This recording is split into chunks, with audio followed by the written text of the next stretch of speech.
বিমল মজুমদার। আমি লেদার জাংশনের ওনার।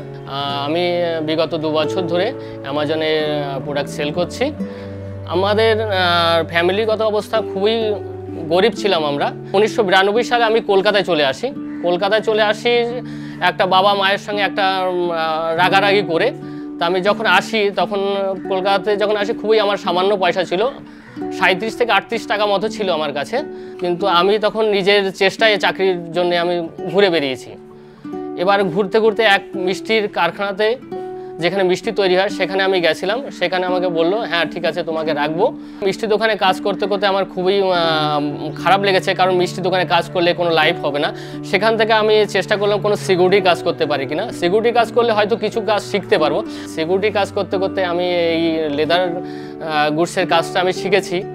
সেখান থেকে আমি আস্তে আস্তে বিভিন্ন কোম্পানি, 4-5টা কোম্পানিতে আমি চাকরি করেছি। আমার নিজের বিজনেসটা শুরু করেছি। তা আমি তখন নিজে প্রোডাক্ট তৈরি করে বাইরে মার্কেটে সেল করতাম। তা আমি বিজনেসটাকেই বেশি পছন্দ করলাম, কারণ আমি ছোটোবেলা থেকে চ্যালেঞ্জ নিতে ভালোবাসি। আমি অনলাইন বিজনেসটাকে এই জন্যে আমি পছন্দ করেছি যে আমার ব্র্যান্ডটাকে আমি ইন্ডিয়ার বিভিন্ন শহরে, বিভিন্ন গ্রামের মধ্যে পৌঁছাতে পারবো।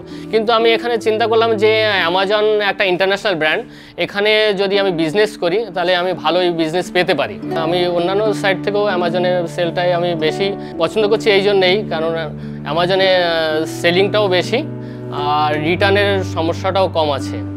আর রিটার্ন যেটা হয় সেটাও আমরা নিজেরাই ম্যানেজ করতে পারি, আর সেখানে কোনো অসুবিধা হয় না।